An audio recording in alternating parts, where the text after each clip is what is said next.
Hello, hello, aloha. Hi everyone, good morning, good afternoon, good evening, wherever you are.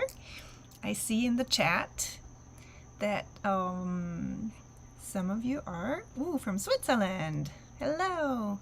Hawaii. Hi Laura. Hi Carrie. North Carolina. Hi everyone, and welcome to today's live stream, and also welcome to this month's challenge. If you're new around here, my name is Keiko. I'm based in Hawaii. I'm a mixed media artist, and I also make my own watercolor paints. And I host live streams 2 times a month here on YouTube. This month's theme is Kona coffee. Fun fact, my family owns a little coffee farm here in Kona. It's just 2 acres, but still a lot of work, in which I'm not really involved, honestly. It's mostly my husband who does all the work. I just work a bit behind the scenes with the website and the shop and all that. James Bean Coffee. And we're gonna paint this today. So the prompt this week, there are always 4 prompts per month, and this week it's Kona coffee sign. And honestly, I browsed so many photo references, and I thought about coffee places we have here in town, and nothing really vibed with me until I found this photo. Hold on. So I really love that. I'm not even sure if this is in Hawaii or not, but I really liked the beach vibe.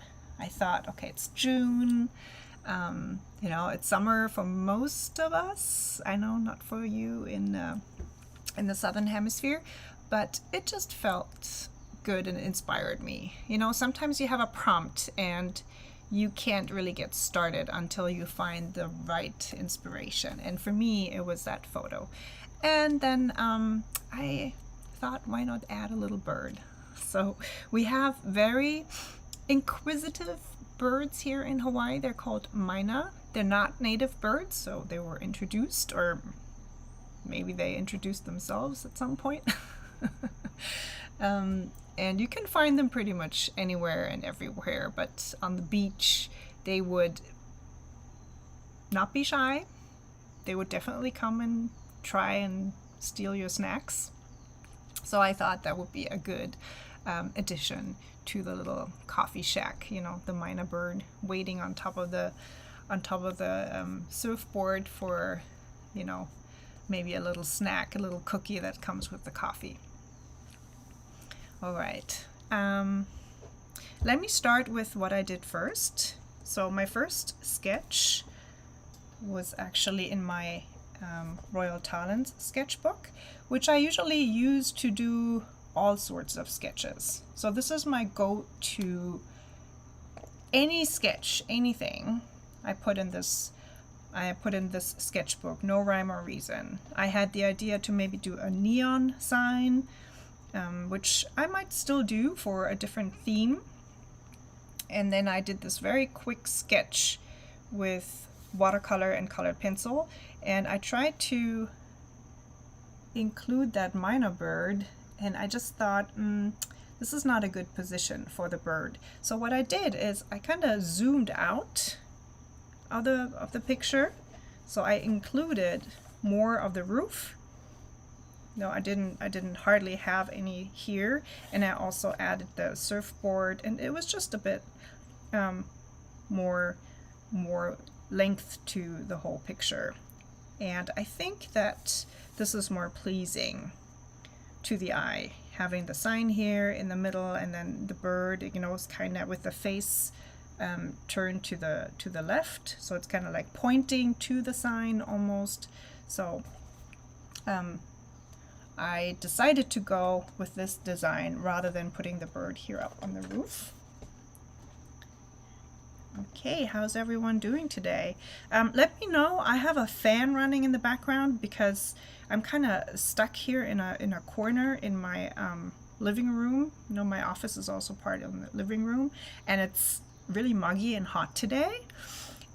So I'm like, I have the fan on. I hope you can't hear it. Let me know if you can and if it bothers you.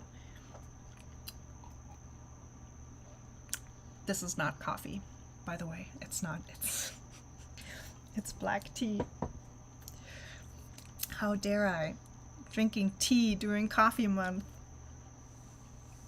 Let me look at the chat. Hello, MJ. Are the grandkids with you too?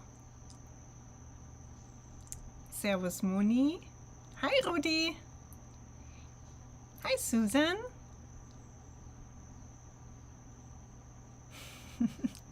Yeah, Kona coffee really is interesting. It has a very distinct flavor, and I think that's probably due to the fact that it grows on volcanic soil, and that it is a tropical climate, I guess, even though that's not too unusual, isn't it? I mean, lots of coffee grows in, you know, like equatorial areas or close to them, so just like Hawaii. But yeah, the active volcano soil, I think that really adds to the flavor. Yeah, I turned from a pure tea lover to a both tea and coffee drinker. Okay, I'm looking at the chat looking for my mom. Ah, she wanted to be there, but maybe she's still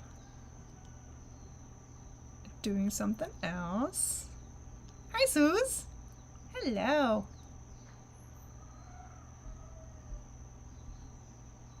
Yeah, totally welcome to just, you know, watch and paint it later. This is a bit of a task here. Anyways, this is not the easiest live stream I've ever taught.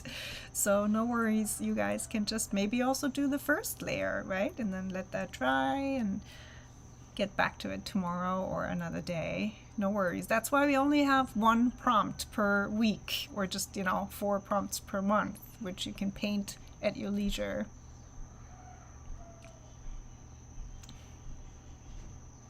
Mishi! Hola! Yeah, my, oh my. Yeah, my friend Michelle just came online. She lives here on the island with me.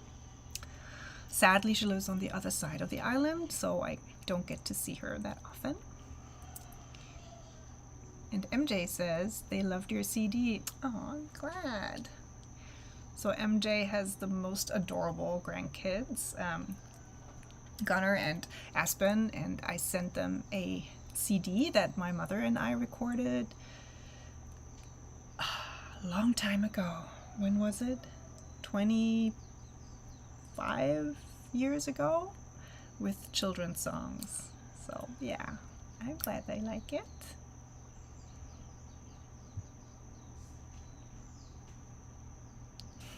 Hola, ¿qué tal? Muy bien. I'm missing a soccer game to be here. Oh, you guys. So I grew up in Germany, right? Soccer is ultra important. Like, if you don't know anything about soccer in Germany, there is a problem, I'd say. I'm just kidding. No, but seriously, I used to watch soccer a lot. So we would gather in the beer garden in the summer for the World Championship or the European Championship. Both are every 4 years, and it was such a big event. They would put on the screens outside, you'd sit down with a beer and like a, I don't know, Schweinshaxen, and then watch the game. Such a big thing. The only game I ever watched, honestly. And here in Hawaii, I just totally forget about it. And it's a bit sad because I used to really like watching it, but I wouldn't even know where to watch it here because I'm not subscribed to any channels, right? So they don't just have it on the public channel like they used to have in, like they have in Europe. Anyways, I'm gonna stop myself from talking story too much because this, as I said, is quite the big endeavor today. So let me talk supplies. I'm gonna put this motif in my sketchbook that I have been using this year for all of my Aloha 26 challenge prompts. This is a Strathmore mixed media, and I do have that little label here somewhere. Here it is. So Strathmore mixed media, it's cotton paper, and it was kindly sent to me by my friend Marie in Australia. So these were my entries for week 1 and 2. I shouldn't call them entries because I'm not actually participating in my own giveaways. Okay, let's put this to the side for a second again so I can talk paints and pencils. So as I mentioned in the beginning, I make my own watercolor paints. I'm gonna, okay, let's turn this off. So I have a bunch of colors here today, and as always, please feel free to use your own brands or colors, whatever you have, anything that's similar. This is lemon yellow. If you're using Aloha watercolors, I'm gonna also say the names of the colors. Lemon, vanilla, buff titanium white. Kaleo is a Kassel brown or Van Dyke brown. This is Ice Queen. It's a pastel turquoise. So if you have, for example, like a cobalt turquoise, you can use that instead. Beach 2 is only called Beach 2 because they stopped manufacturing the pigments for Beach 1. It's just a yellow ochre. Any yellow ochre you have will work. And this is lava, black ochre, different black ochres. So any kind of black you have will work today, or even a dark indigo if you have that. And then I'm going to use 2 brushes. I did this whole thing with just 1 brush. It's so typical for me. I get so lazy. I pull out my travel brush. This is the Aloha Watercolors travel brush size 8, and I paint everything with it. But I'll try and switch brushes too today. Number 2 round brush by the Pigeon letters. And then I have a bunch of colored pencils and Neocolors, and there's also a pencil in here. So just a regular pencil for the sketch, a kneadable eraser, and then different types of colored pencils will work for this. If you use regular colored pencils, you have to wait till the paper is dry. If you have watercolor pencils or water soluble pencils like this one, then you can draw over the paper while it's still moist without ripping the paper. These are the Holbein watercolor pencils. I have a review on my channel if you're interested. To make things short, I don't wholeheartedly recommend these because they're very expensive. If you get them outside of Japan, like we're talking over $4 per pencil, and I honestly think instead just get a Caran d'Ache or a Faber Castell. But that's just really my own personal opinion, and I usually am enamored with anything art supply that comes from Japan. But in this case, I was kind of like, yeah. I also have these 2 Neocolor 2s, which are water-soluble crayons. They are very handy if you want to cover a bigger area, because you're just faster, basically. But they work very similarly to watercolor pencils. Okay, and I have a mixing palette here too, ceramic, and 2 water containers. I always have 2 because I rinse my brush first and then I pick up clean water from the second one. Okay, I'm gonna put this over here for reference. Let's see, then my, okay, I have to, hold on, take a minute to rearrange things. I'm gonna put this one to the side, fetch my Strathmore sketchbook. Okay, I need the water containers somewhere else. Hold on.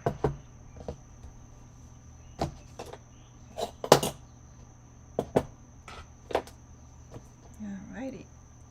Ah, it's hot. It's not even that hot, it's just so muggy. Alright. Is the audio okay today? I have my microphone here and everything, but I hope that works. Okay, let me just move the microphone a tiny bit, move this over a bit more. I want this more flat. Hold on. Oh, and I forgot to mention, I did use washi tape to tape the edges on this one. So that's the last supply you will need today if you want your edges to be crisp. You can also just go ahead and not use washi tape for some more organic edges. This one is the TESA. To my knowledge, this is unfortunately not available in the US. I was gifted this over in Germany. But honestly, any washi tape that's low tack will work. Just make sure that whatever you use, you might want to test it first on the same paper that you'll use.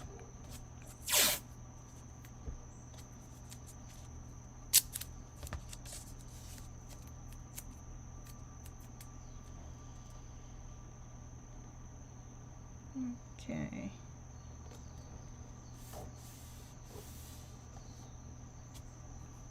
Nina says everything's perfect. That's good to hear. Yay.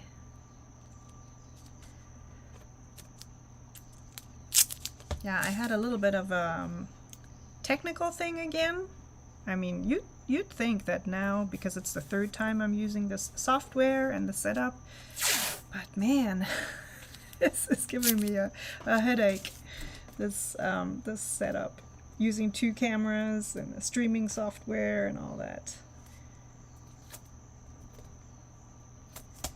You know what, let's make this a little bit skinnier, replicating the layout I had over here.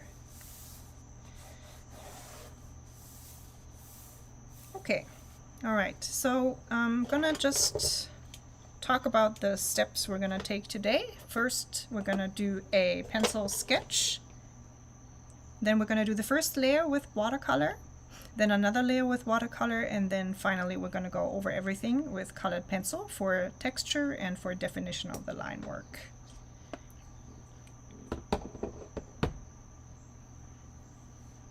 Okay, all right.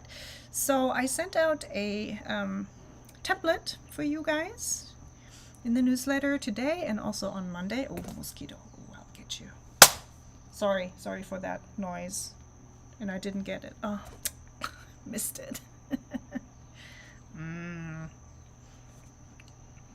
Okay, so let's start with the overall structure. So we have about a third in the first line, just straight down, top to bottom, at about a third here. And then you can think of maybe 4 lines,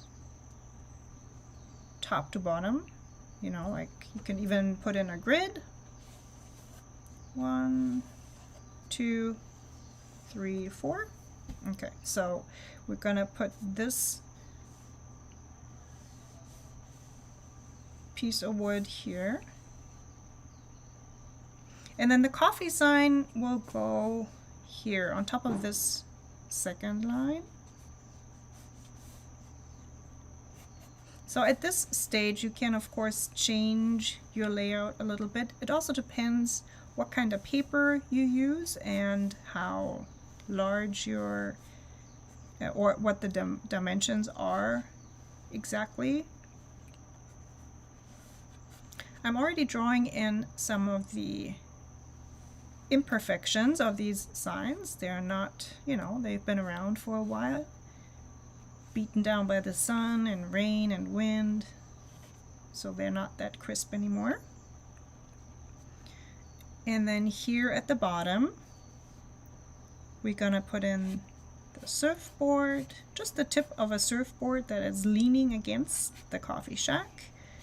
And then the bird is just an oval for now. So very simple setup.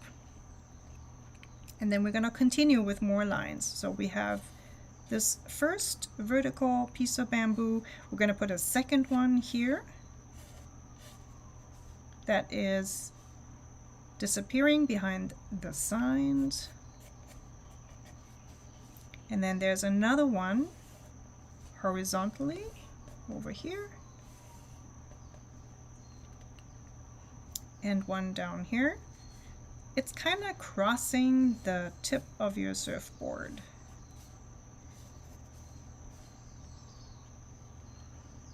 So I'm pressing down with my pencil relatively hard. For you, you can just either use a colored pencil, a water-soluble colored pencil for this step. It's just going to blend in with the watercolor later on. Or if you use pencil like I do, just make sure you press down very lightly, very gently. So I put in another horizontal piece here. And then lastly, we're gonna try and get this angle of the roof in here. So it's parallel to this one. Just draw a line down like that. Okay, next we're gonna put in a wobbly line for that fishing net. And here, when you get to this point where you cross this line, draw in another line like this, indicating, I'm not sure about that word, kind of like an overhang. And then on that we have some dried leaves. So these could be palm fronds, for example.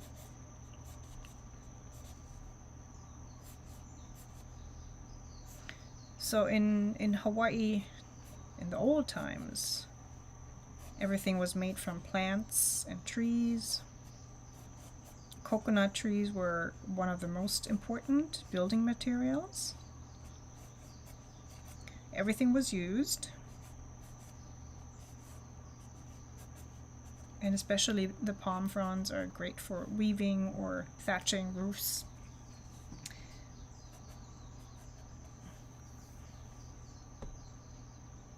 Okay, I think I forgot just actually I can see now that I'm gonna just skip this one here. I think there's just not enough space. The way I set this up, my signs are a bit higher than in my original drawing, but I think I can live with that. Yeah, that's fine. That's fine. If you want to have the result exactly like the original, then the signs need to go down a little bit so you can put in that other piece of wood. But I honestly don't think that's too relevant. I mean, I have it here, but it's just not as visible as in the original. You know, the palm frond leaves are covering it. Okay, then let's put in the coffee shop lettering. I usually start in the center of the word, so I know that I have enough space to put in all of the word. You know this phenomenon when you start to letter and the first letter is really huge and then you kind of have to squeeze in the rest. So always smart to start approximately in the letter, in the middle of the word, unless it's a very short word like shop. You know, you can eyeball it much easier and center it in that sign. If you have trouble with this, then just really press down very gently and have your little eraser ready. Just a tip for the eraser, you can use this to roll over your illustration to lighten the lines. It's way more gentle with the paper than trying to rub with a normal eraser. You usually pick up some paper fibers when you scratch and rub your paper with a regular eraser. So I really recommend these kneadable erasers. I'm gonna leave all the supplies that I used today down below in the description box. So after we're done with the live stream, I'm gonna put all that information in so you can come back later and see what I used if you like. Okay, next step, I'm just gonna erase some of these lines very carefully and gently, and then we're gonna go ahead and define that bird a little more. So I had this oval here, the oval shape. I just erased it now because I basically only need the top part. And then you can think of thirds again. So this is the top of the head. Actually, it's more like, yeah, 1, 2, 3. Okay, so in the top third we'll have the head, and then starting here, put in another oval for the body.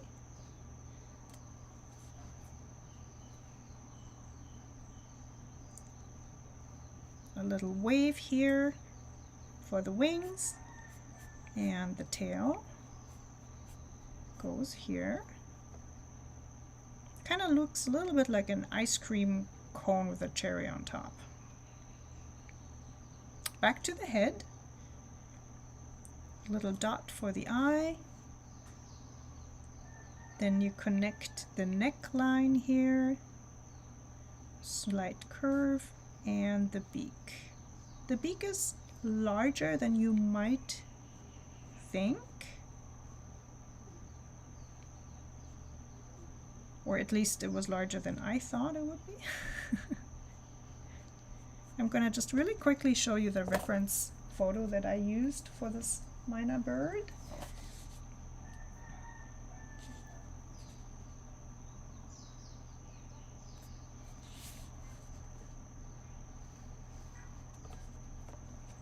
Okay, so this is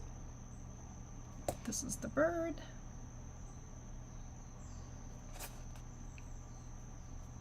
And the beak goes all the way to almost the center of the head, you know, to the eye, and then this yellow skin here wraps around the eye. So even though the beak itself is only like this big, it looks as if it were bigger just because of the same yellow color it has.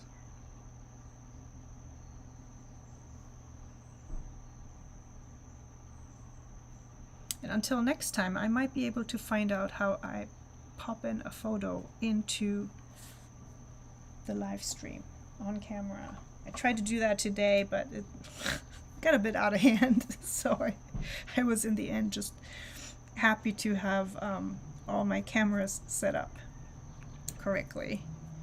All right, and then put in the legs. They have pretty long legs, these birds.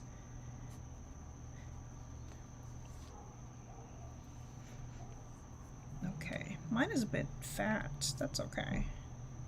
He was just very successful in snagging cookies and treats. Alrighty, I think this is enough for the sketch. Everything else we're gonna add while we're painting. Okay, I'm gonna roll over my whole drawing to lighten the lines a little bit. How's it going, you guys? Are you painting along today? I know for a lot of you it's really late, but yeah, just curious. Let me know in the chat. And how is it going? Is this easy for you because it's just a lot of straight lines, or do you have more trouble with it? Do you usually prefer organic shapes? Or yeah, let me know. Like for me personally, this is definitely more difficult than just putting down an organic shape like I had in the pages before. Just leaves, flowers, and all that. Yeah, urban sketching, buildings, cars, all of that is more tricky for me. I do enjoy it, except for cars. I'm not really getting into that. But buildings I do enjoy when they have like a bit of a Hawaii connection, I guess.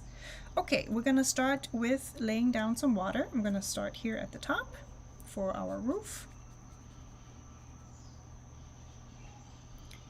So we're gonna paint in between those bamboo poles.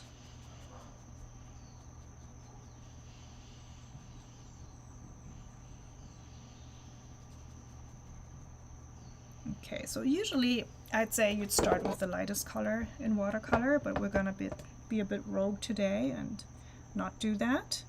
I'm here with my dark brown color. Let me put my palette in here so you can see what I'm mixing.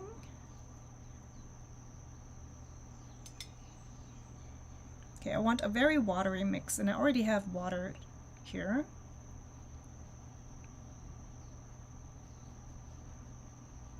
I also realized that I forgot about this part here, so I'm just gonna leave some white.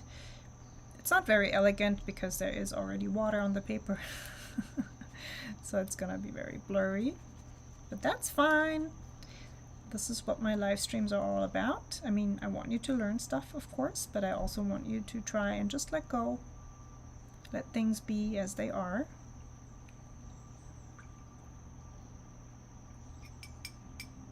Okay, then we're gonna lay down some water here in between for the background. So we're gonna do the dark background here. Again, please put down the water around the bamboo poles and around the sign.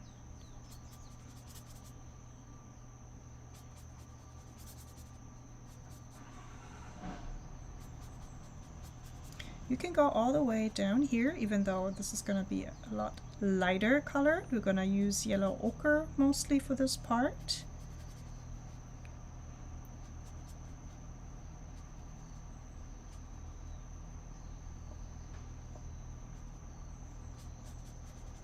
You want your paper to be moist but not dripping wet. You don't want it to pool.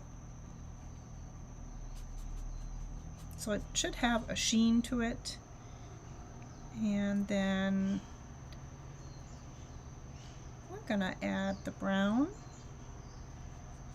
Depending on your climate, on the climate you're in and the paper you use, you might get different results here in this part.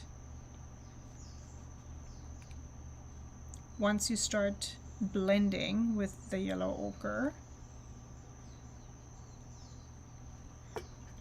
Okay, I totally ignored my bamboo pole over here, so I'm rinsing my brush and I dried it, and I'm just gonna lift a little bit of that brown here. Okay. And I'm gonna continue painting downwards until I reach my corner here.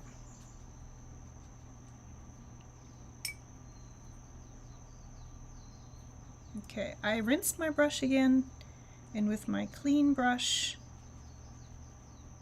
I'm gonna try and create a gradient here so that I don't have a harsh line. I'm gonna put in that line that you see here later on, pretty much second last step, but for now, just trying to make this fade out.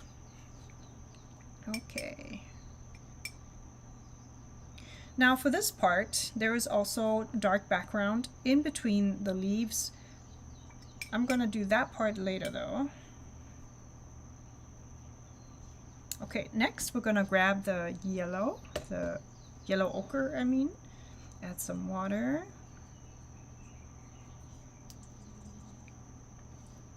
Testing my color on the palette.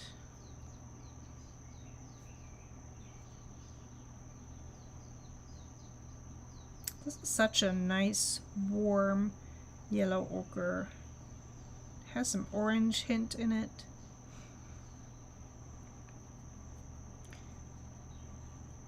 If you saw my Instagram yesterday, you probably saw that I realized that I ran out of this yellow ochre in my shop.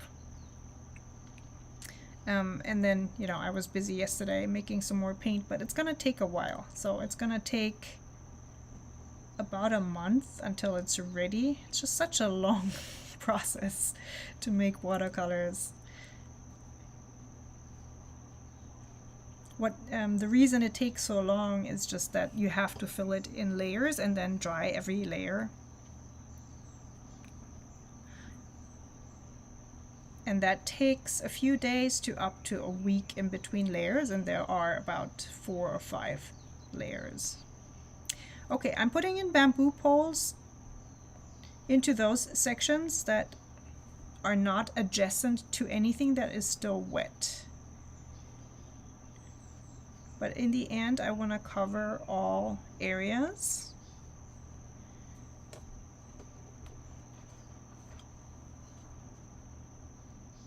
Okay, so this is dry, but this is not. Then down here, let's see. If you want to make sure, of course, just use a hairdryer or a drying tool. You can also leave a little bit of white here around the edges. So because we're going to heavily go over all of this with colored pencil later, you can relax. You can just put down a very messy layer of watercolor here, and then do all the definition, all the texture, all the line work with colored pencil later. If this were without colored pencil and it would only be watercolor, then I'd approach this differently, of course. But it's not really my style. I do love mixed media. I do love a very relaxed approach where I don't have to be too rigid.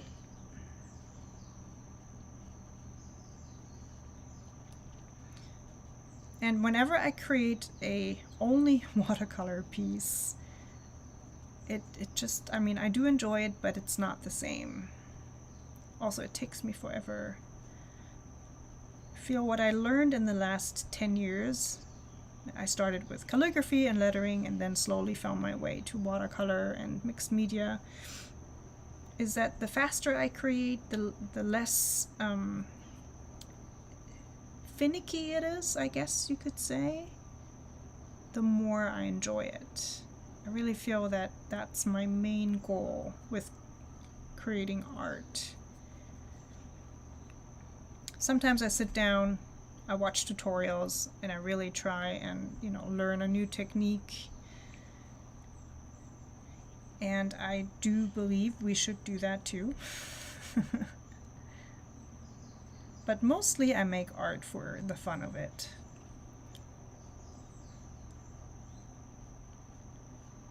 Okay, you can see me here going in between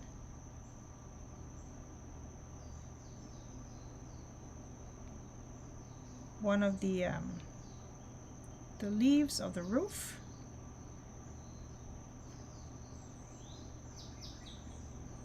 And putting in those bamboo poles. Okay. I'm gonna put in, oh, can't see that. This one here, I totally forgot about that. So I think that should be in here just to hold up the roof. So I'm gonna paint around the leaves and indicate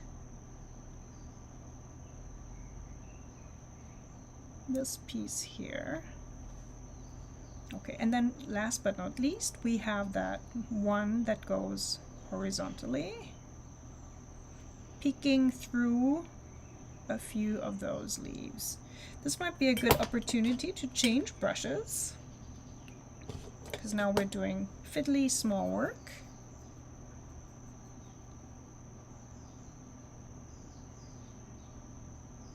Okay, so just go in between those leaves.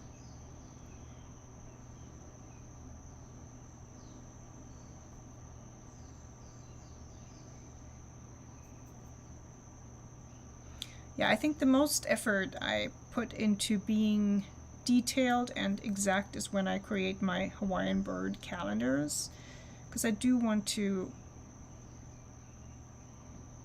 how do you say that? Pay them justice, I guess? So I do try and make sure to depict those in a, I guess, in a more realistic way, and then I just go crazy with the background. Very loose.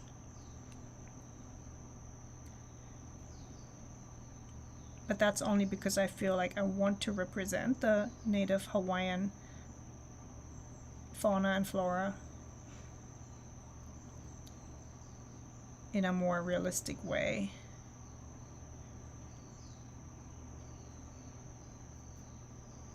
Yeah, and other than that, mostly just playing.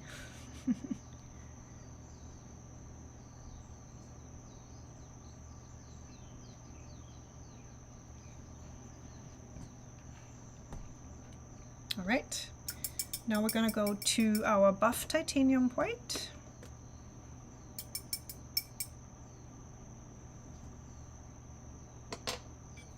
I'm rinsing both of my brushes, trying to decide which one to use next. I think I'm gonna go back to my size 8.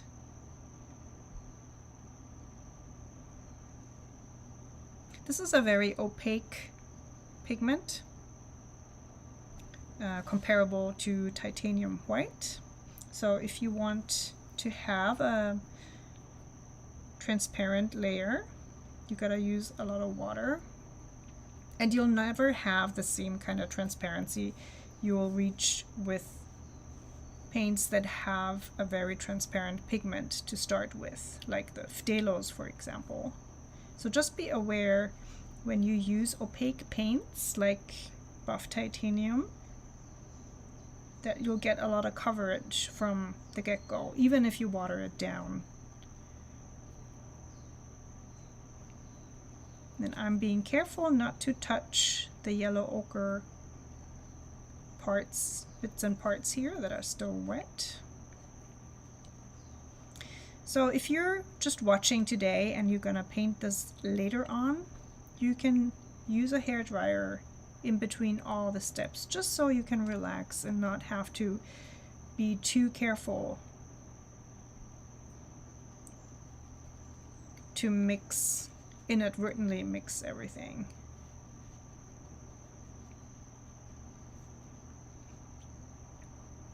All right, now I still have some wet bits in here, but that's okay. For the roof up here, I'm going to use a little less water and more paint. I'm still having my buff titanium white here. I'm going to start from this side because I can see that those parts here are still wet. Then holding my brush like this, it automatically creates a nice sharp point. I mean, you know, rather than painting the leaves in this angle, if you paint them like this, you can utilize the tip of your brush to create the tip of those leaves.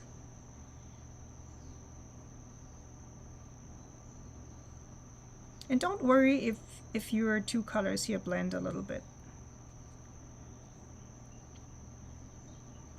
The yellow ochre and the buff titanium. If it blends too much, if it's getting too messy, then just wait a little bit, come back later.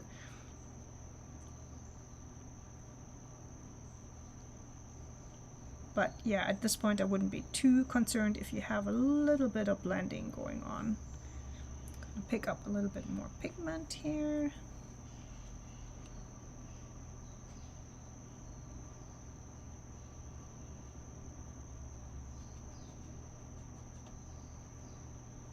All right.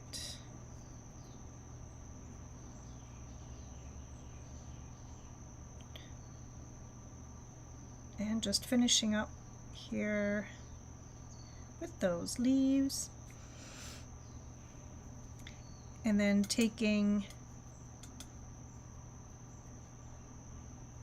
adding a bit more water. I'm gonna go over this whole roof here and paint it in the same color, because later we're going to create that green net with colored pencil. So all of that is going to be done in colored pencil.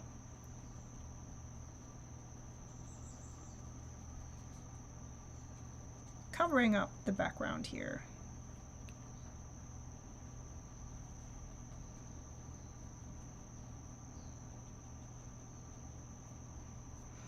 And I'm going to also cover this area.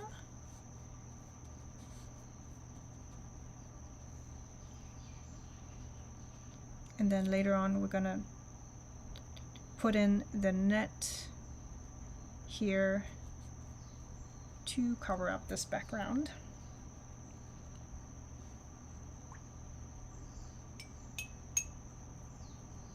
All right. How's it going, you guys? Are you struggling with parts that are too wet and things blending and mixing that you don't want to blend and mix?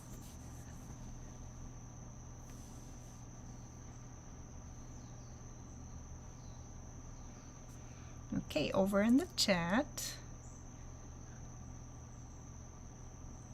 Jessica says, using my Aloha watercolors. Just love the coffee inspired colors and very excited to try James Bean coffee. Thank you so very much. Ah, yeah, welcome. Kerstin is painting along. Thank you, Kerstin. Kerstin always paints along. I'm proud of you, Kerstin. Good job. Hi, Dougie. Hi, Nadia. And MJ says, good things are worth waiting for. Probably an answer to something that I said. What did I say? Just waiting for a layer to dry?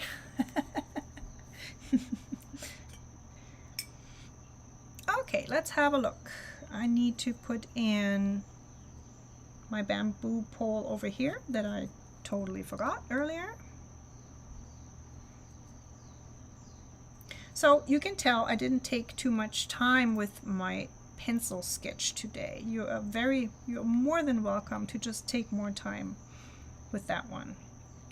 As my friend Tanya, Miss Nice Day, always says, that's probably the most important part of your painting, of your design, is to really take time with the sketch so that you can relax later. I tend to not heed that advice and just go ahead and do a very, very rough, very quick sketch and then just throw paint on it and then try to fix everything with colored pencil later. So I've been trying to be a bit more patient with myself and take more time for the initial sketch, even though honestly I do enjoy just working quickly and not overthinking it. Okay. Let's grab our turquoise pastel. This one's almost empty. Just added some water here. This is a semi-opaque color. It contains a little bit of titanium white, which makes it more opaque, but it's just such a minuscule amount. It's mostly turquoise,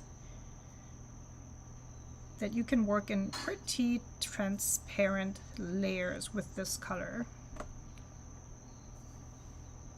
All right, I'm gonna add this to the coffee sign here.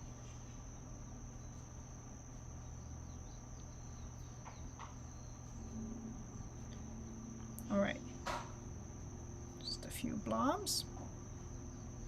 And this is the only part where we're gonna use this color.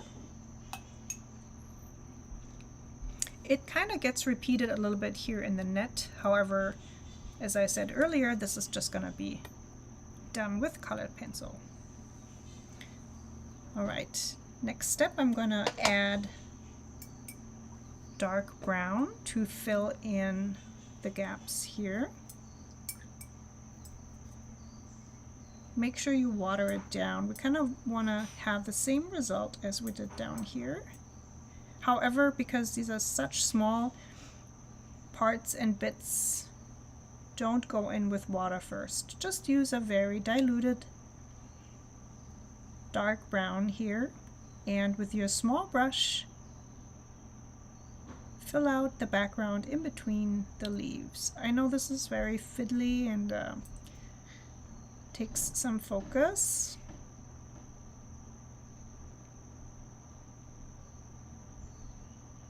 So take your time with this part. The good thing about these streams are that they're recorded and you can always go back, maybe even re-watch a certain section.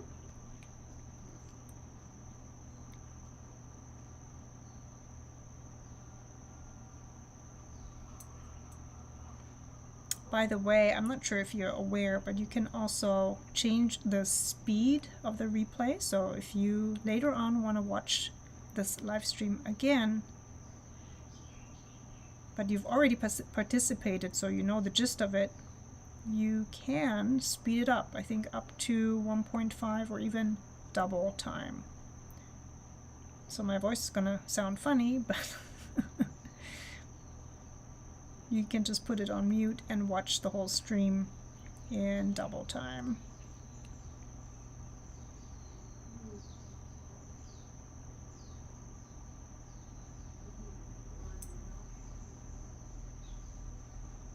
Okay, and then gonna add a little bit here to indicate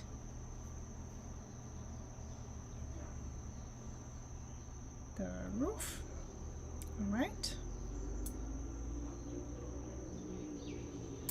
Rinsing my brush.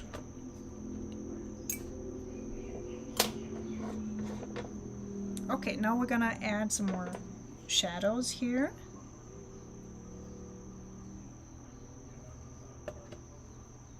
Same color, dark brown, but a bit more concentrated, a bit more dark. And I'm going to start here. One stroke.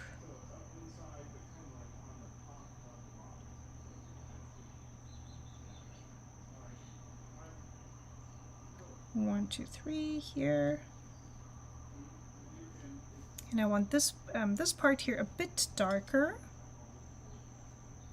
So I'm adding a second layer.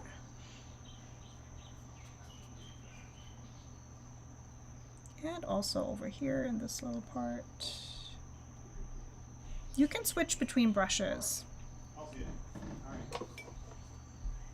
if you want, if you don't want to do everything with this large brush.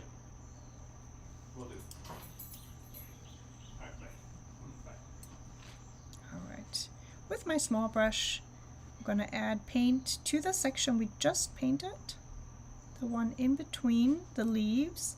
And ideally it's still a little bit moist, so all I can do is, see, I'm just dropping in the paint to darken it a little bit.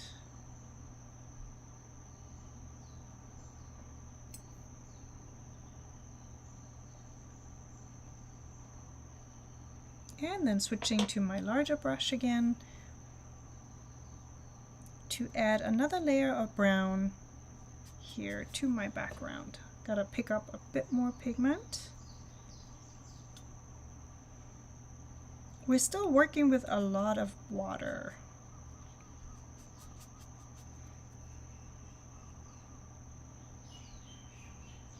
I know that you could theoretically just go in with a very opaque mix, you know, lots of paint, little water, just do this one in one go. But you have way more control if you work in layers like this.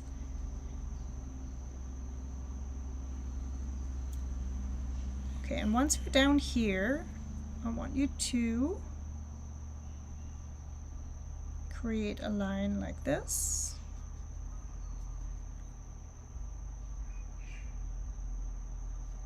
So imagine it's a very sunny day here on the beach. But inside this cabin, you know, it's dark because there's a roof and there are signs in front and everything that casts a shadow.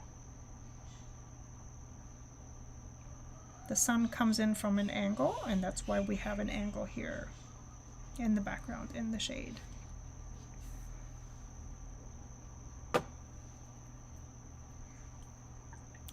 All right.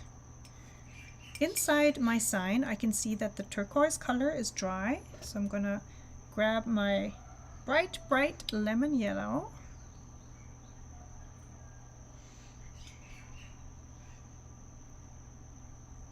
The lemon yellow, I feel like, gives it some punch and some tropical vibe as well. I mean, the turquoise too. But combining it with this very bright yellow might not be the first thing you would think to use, because everything else is a very earthy color, And then, you know, I'm coming in with this really super bright yellow. You got to use it sparingly, otherwise it's just going to be totally overwhelming. But another reason I used the lemon yellow is to put more focus on the bird. Because the bird is kind of small, it might just not be visible enough unless I add some really bright color. So the bright color is kind of like an exclamation mark for that little bird. Kind of like, hey, here I am. Look at me, I'm really bright.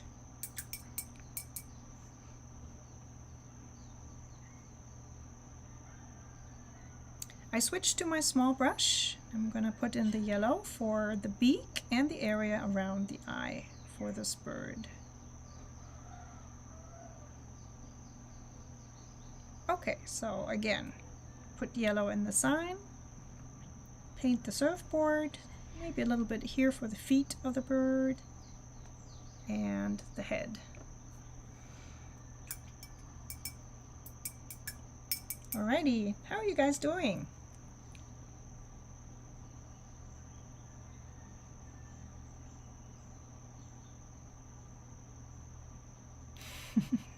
Okay, I hope it's going okay. I know this is a bit more tricky than our other live streams. I usually try to keep it more on the simple side, so you know, we can talk story and it doesn't take too long.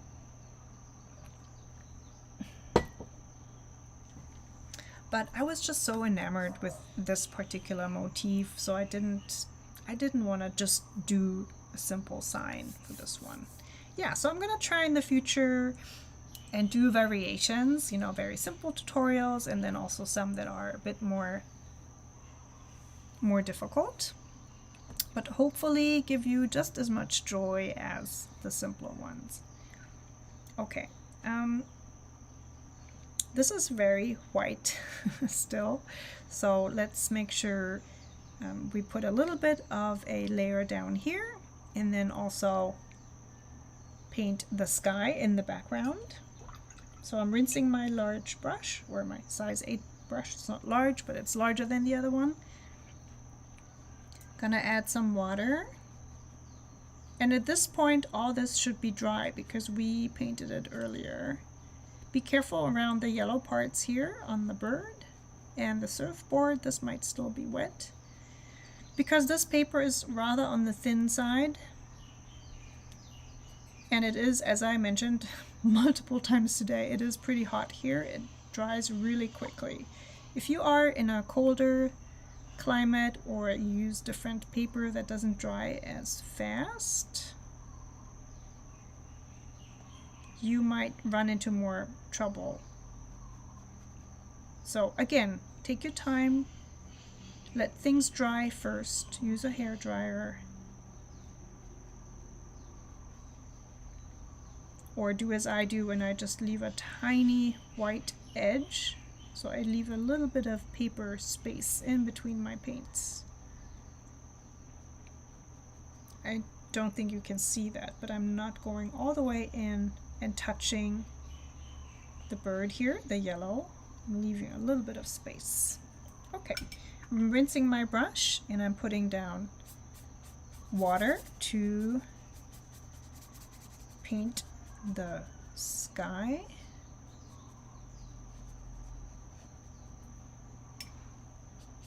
And with this part, honestly, I really don't think you have to even be too exact.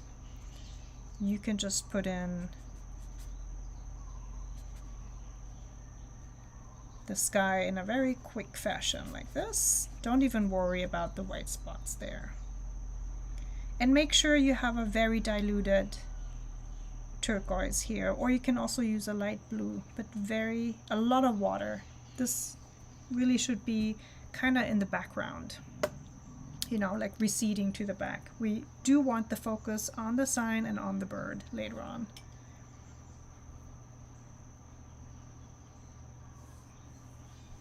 Okay, so I still want this part here to be darker. You know, the contrast of a very dark background makes the sign pop even more. So Switching to my small brush, grabbing some dark brown pigment, watering down. Again, this is going to be layer number 3 to darken this part.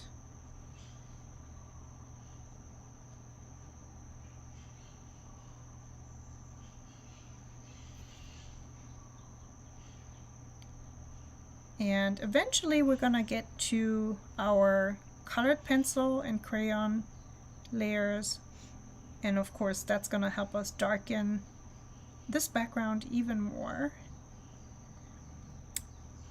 I know that I didn't put the crayons in the material and supply list in my newsletter, and please don't worry if you don't have watercolor crayons. It's not a problem at all. You can do all this with colored pencil as well.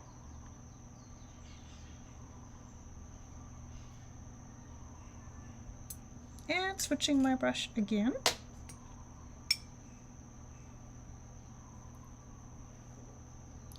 To put layer number 3 here. In case you're working in a sketchbook that doesn't have watercolor or mixed media paper, then you gotta be really careful with adding that many layers and that much water. You might actually want to stop after the first layer and then do everything else with the dry media.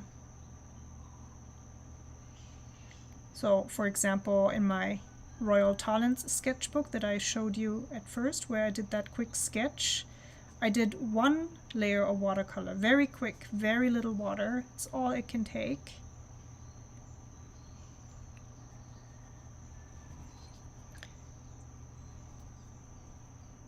But because this is rather sturdy paper, even though it's not even 200 GSM, I can work with several layers. Okay, I'm keeping my size 2 brush, switching to my yellow ochre.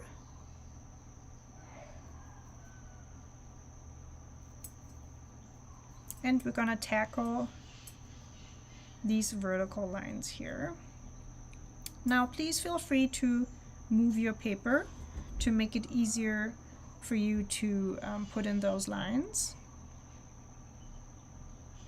There's always a direction where we feel the most comfortable in drawing lines.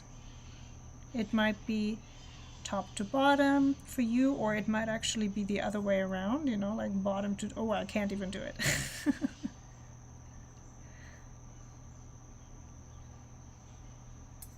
Be careful to not dip your hand in, you know, in here, the part we just painted. Oops. So you can imagine these as little strips of bamboo covering the side of this hut, so they don't have to be even. On the contrary, those should be looking very organic and uneven.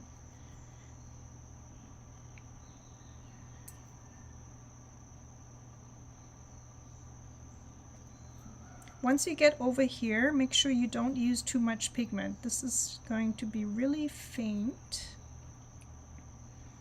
And we're going to emphasize the vertical movement here later on with our colored pencils.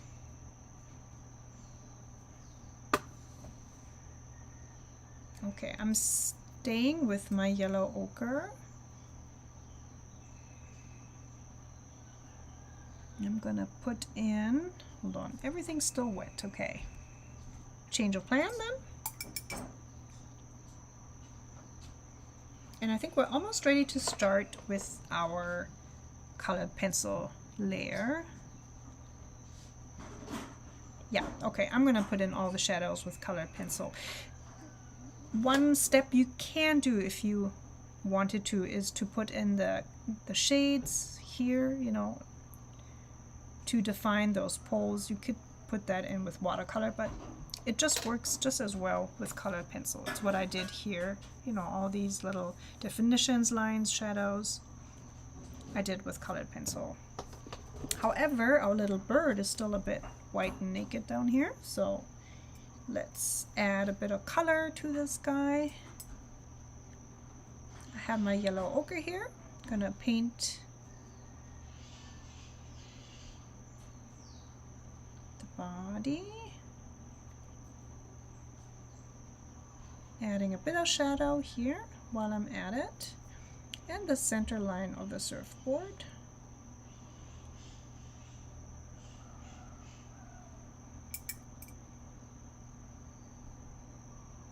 I'm gonna have to do the black later because everything is so wet here. So we're gonna focus on the bird last. Okay, so let's switch to our colored pencils and crayons. And again, if you have watercolor pencils or water-soluble pencils, then you're in the clear. You can draw over everything, even if it's still wet. Maybe not if it's too wet, but you know, if it's if your paper is moist, then you can work with that. If you have regular colored pencils, like this one here, the Caran d'Ache Luminance, you gotta wait, because otherwise you're gonna tear up your paper. So I'm gonna start with my water-soluble pencils and my water-soluble crayons. Okay, so I have new color 2, this is umber, and then I have a new color 2 golden ochre. And I'm gonna just start here at the top.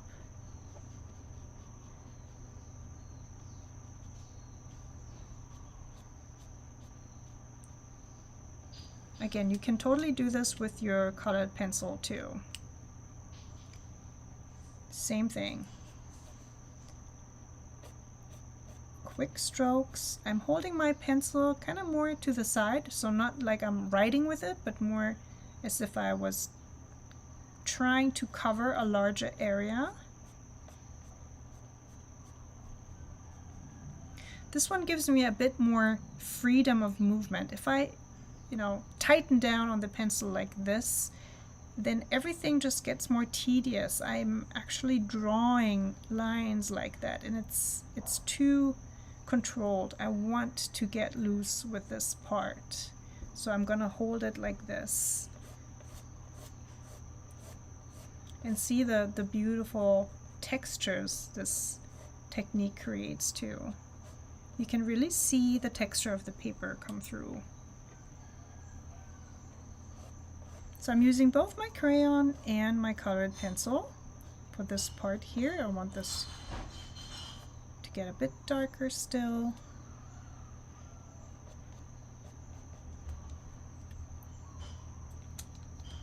Okay, then with my, what is this? Faber Castell, Albrecht Dürer, burnt ochre.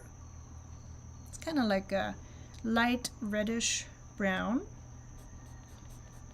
Gonna go in and define those bamboo poles a little bit by putting lines on both sides with an emphasis here on the right hand side. Same over here. So this creates both an outline for your bamboo poles and also a shadow.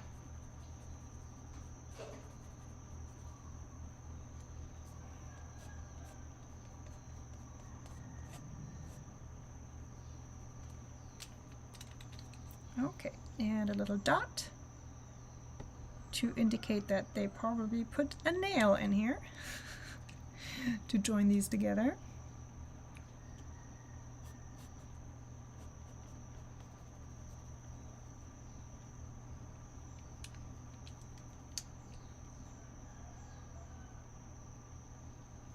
Okay, next I would put the net in, but only if this is really dry, which it is, because we did that pretty much at the beginning of the session. So I have a, this is, even in Japan, this is very difficult to find. It's a Uni, which is a Mitsubishi company. Uni Ball, you probably know the Posca pens, it's the same company.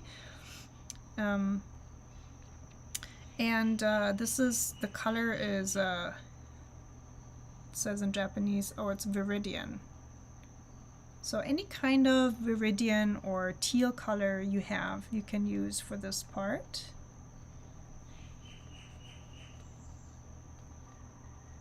And try to create kind of almost like a shaky line. So this is a fishing net that was draped over these palm leaves. And again, you can see me hold the pencil more in the back, so not like this, in order to prevent me from trying to be too precious and too tight with my lines. Really want this to look fluid. So I put in all the horizontal lines, and now we're going to go in and put in some diagonals.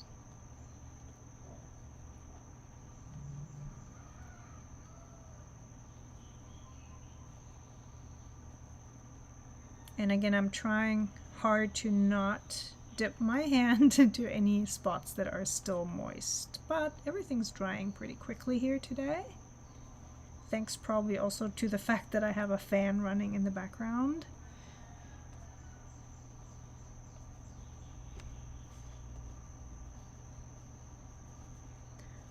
Okay, and if this doesn't look like it's enough, then you can even put a third set of lines in here going the other way. And you can also see me lift the pencil up occasionally in the middle of my stroke, so I'm not pressing down evenly at all times. So what I mean by that is, you know, rather than doing a monoline, so it's like all the same pressure, I do something like this, where I press down harder but also lift up, which creates more,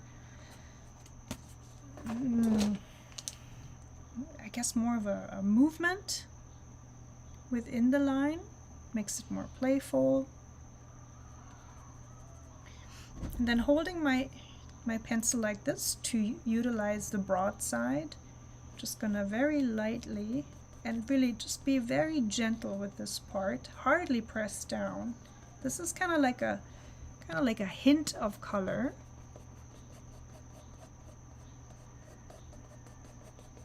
Go over the net like this.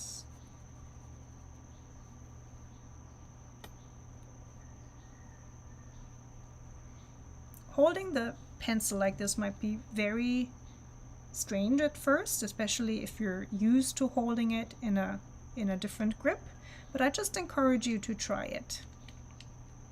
And you're gonna get more comfortable with that after a while. Okay, so next let's gonna go use a yellow ochre to define the leaves of this roof.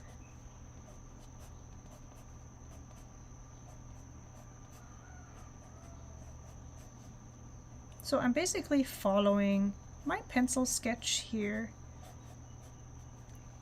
and then putting in some more lines with brown, this is burnt umber.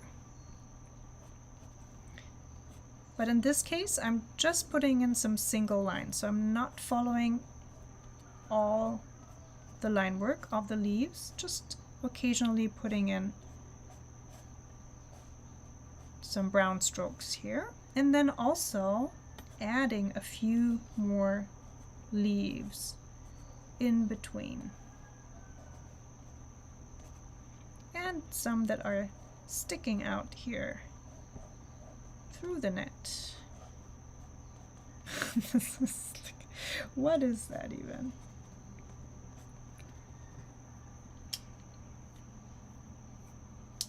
Okay, I'm gonna hold on to my burnt umber, and let's see if that's dark enough for this background. I think it's not. I think it's a kind of brown that's more reddish and a bit lighter, so it doesn't really do much for my background here. So I want something that's really dark, which might, oh, makes me go back to my watercolor crayon.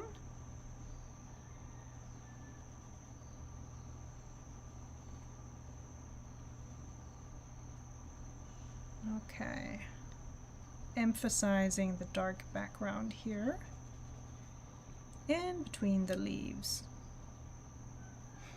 And as soon as I come here, I want to change directions of my crayon, so it's more like a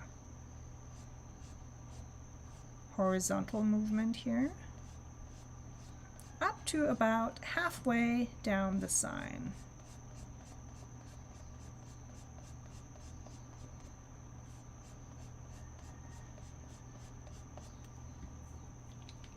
Okay, I'm gonna switch back to my burnt ochre brown, and then starting in the middle of the background here, I'm gonna add vertical lines indicating my bamboo structure. And the reason I'm starting in the middle of the background, and you can hardly see it, but you can see it a little bit, it's just to indicate that the whole side here is covered with these bamboo parts. It's just that you can't see them because they're receding into the shadow, but you want to indicate them a little bit.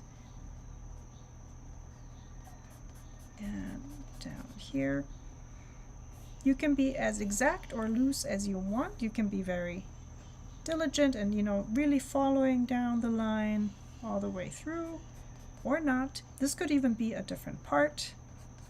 You know, these might not be connected, so don't worry about it.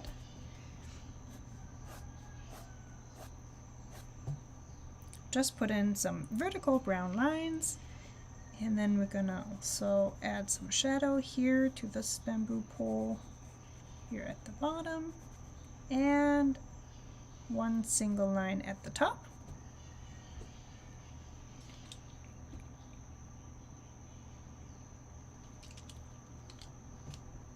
Okay, and while we're at it with our brown pencil, let's add a little bit of shadow here. So basically to all horizontal poles, you're gonna add a little bit of shadow at the bottom, like this. And then for all the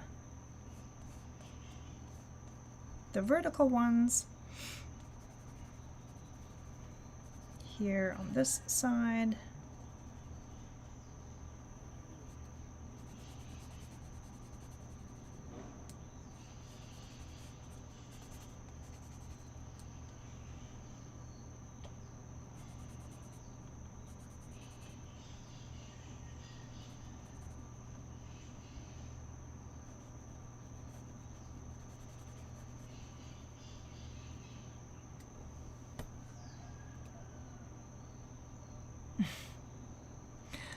I'm sorry it's going so fast. I'm just looking in the chat. Chair is behind. Oh, bye-bye, Rudi. Yeah, I know, it's like so late over in Germany. It's like 10:30 p.m. It's gonna be better in the winter again, you guys. Then it's gonna be only 11 hours time difference between Hawaii and Germany. It's gonna be a bit earlier for you guys, but I know right now it's really late. Okay, let's tackle that sign. I'm still having my burnt umber. So we're gonna add a few lines here around the sign, and then also go into the sign to add a few spots here where the paint crackled. Here we go.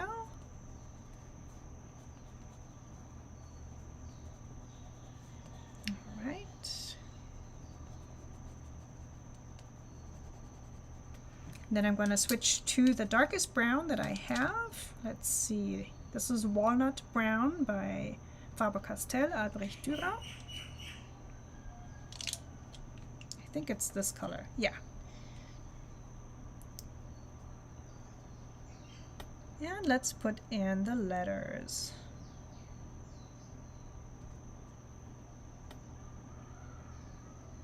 And I think as soon as you put in the letters of this sign, the whole piece is gonna look more finished. Oops, that broke off. Set these down for a second.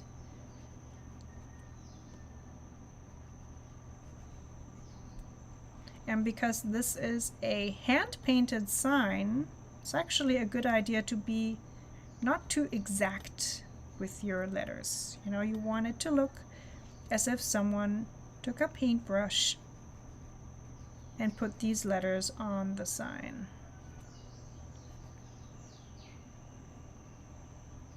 And then while I'm still holding on to my dark brown pencil, I'm going to emphasize a few of the lines that I put in with my lighter brown pencil earlier.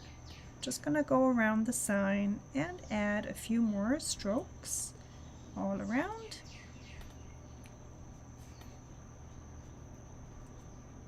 And also up here. Maybe even a few little spots.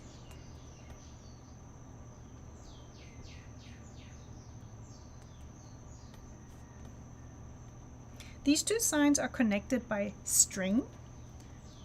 The signs have little holes where the string goes through. So I'm going to put in 1, 2, 3, and 4 circles here where that string will go through. Okay, but let's do that later. I still have my dark brown, and I just want to go around. And again, I'm using that same technique where I lift and push and lift and push to create an uneven line. And I'm going to go all around my drawing and add a few more lines just to define some of the poles that might recede too much in the background otherwise.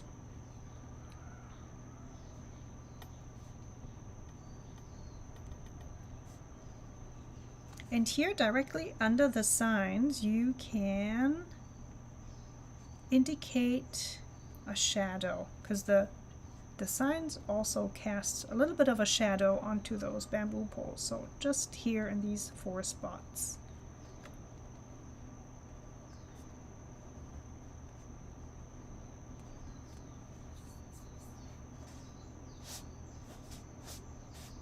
Then over here, a few vertical lines. Again, this is to emphasize that the structure here goes all the way. This is the side wall of your hut, but it's receding into the shady background. But we still want to see a little bit of that structure.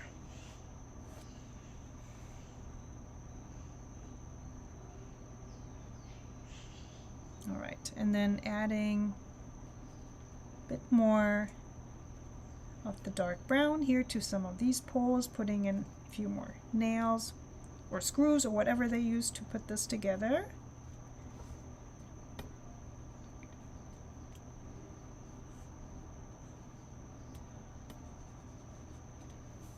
All right,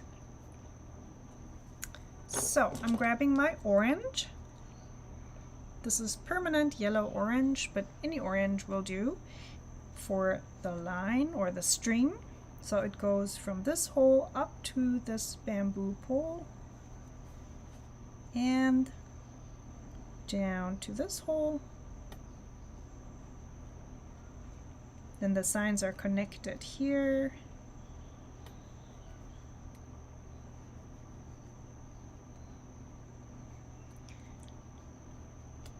And then just add a line here, indicating that the string was kind of just left there to blow in the wind. And then with your orange pencil, add a few spots here in your sign. I usually try and have colors repeat within my drawing or painting, just so I think it's a bit more harmonious. to have a color not just pop up in one spot. This could of course also be on purpose. You know, if you want something to really stand out, you would have a pink spot somewhere if you want to draw attention to it. And yes, I do want to draw attention to my sign and the bird, but I also want them to connect. So repeating certain colors like the yellow in both of these parts of my painting will connect them a bit better. Okay, let's go to our little birdie, who's still not very defined. So first I'm gonna grab my yellow ochre and add texture to the surfboard. I'm following the shape of the surfboard and adding a few strokes of yellow ochre. The lemon yellow will still shine through, but I did mute the whole thing a little bit. Okay, then for our bird, I'm gonna go back to watercolor just for a minute to put in the black parts of the bird. I have my size 2 round brush, grabbing black watercolor. And now this is a little bit fiddly, of course, because the bird is so small. Gonna add the black parts of the head and then also up here.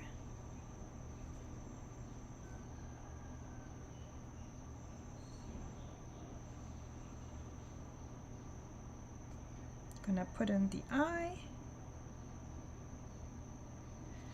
So for the eye, all I'm doing is literally just putting in what looks like a, oops, hold on. Kind of like a, almost like a half moon shape. So very, very stylized.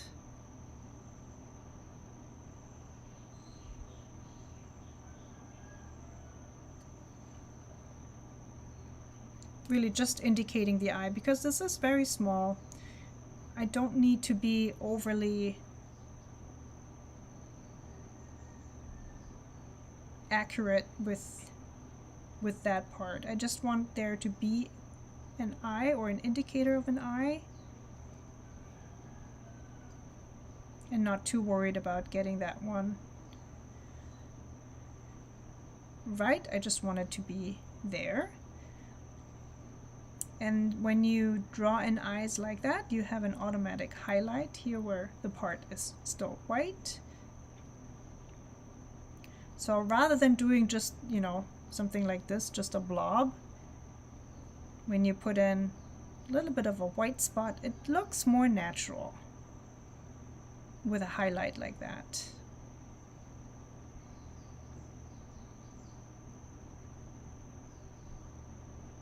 Okay, this is it for the black part. Then I'm going to switch to my dark brown. Still have a little bit of on my palette here, so I'm going to use that. Then starting in from the black, I'm going to move the brush down.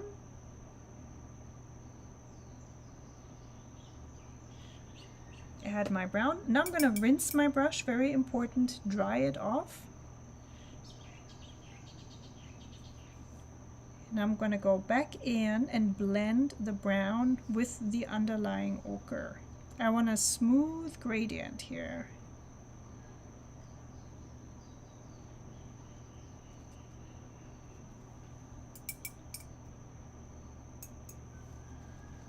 Okay. Alright, so because my bird is still wet, I want to make sure I'm using one of my water-soluble colored pencils. Again, if you don't have that, just please wait for your birdie to dry and then you can put in some details. But see, it's not a problem at all to put in the details with my water-soluble colored pencil. It actually makes it stand out more. The lines are more defined that way.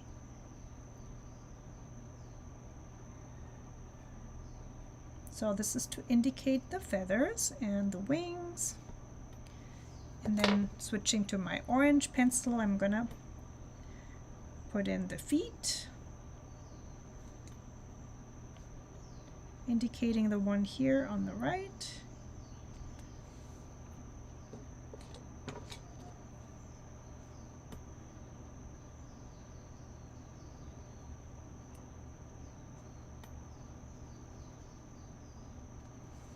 Okay, I'm just switching between orange and dark brown, adding a little bit of orange here in the head of the bird and then also on the underside of the beak.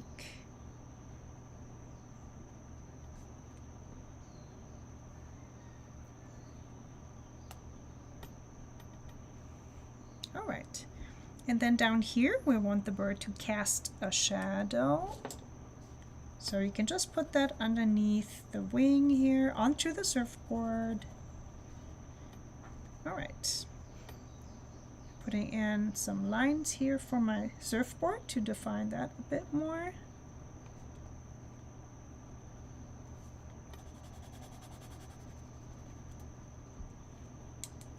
All right. Okay, let's step back for a second. I'm gonna actually get up, look at my painting from above. You know, it's always interesting when I paint like this and I have the side view angle. It always looks different when I get up and look at it again. Yeah, I think it's all right. I kind of want to add a bit more buff titanium to my leaves. I feel like they're a bit thin up here. Okay, let's do that as a very last step, and then I'm gonna remove the washi tape and we're gonna call this session done because I know it's been long. You guys must be tired.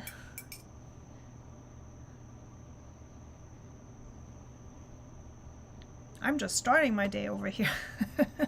Here in Hawaii, it's 10:30 a.m. in the morning.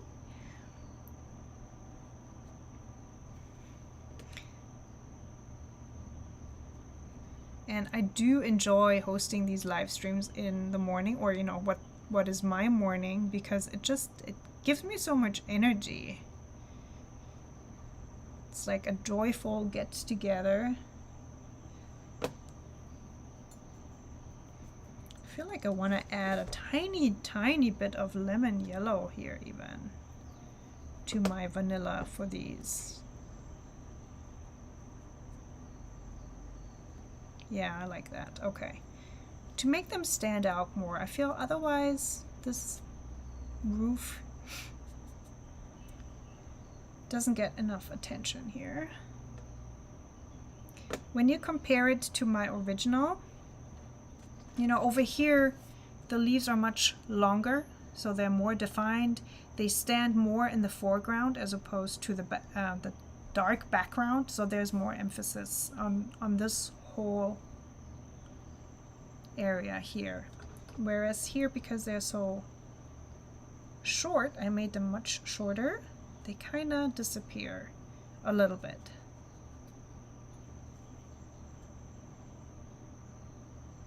So adding a tiny bit of yellow, first of all, ties it into this part here, repeating that particular color, and also makes them stand out a bit more.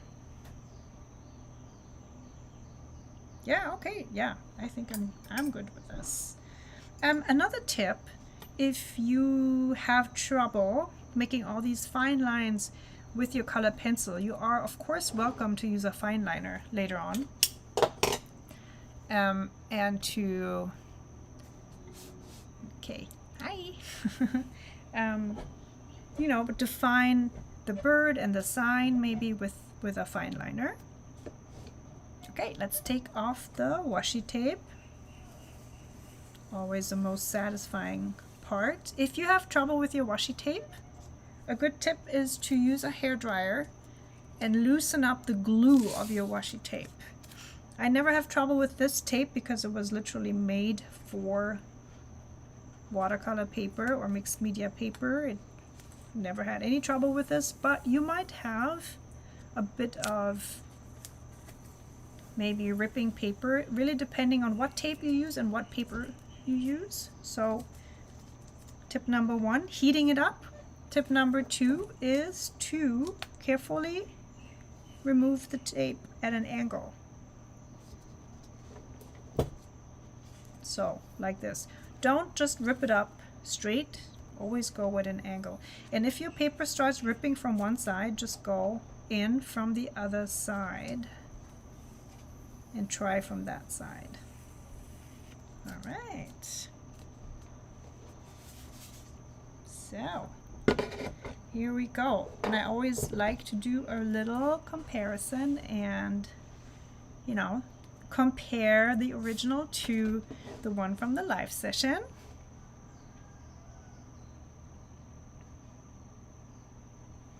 Yeah, you guys, what do you think?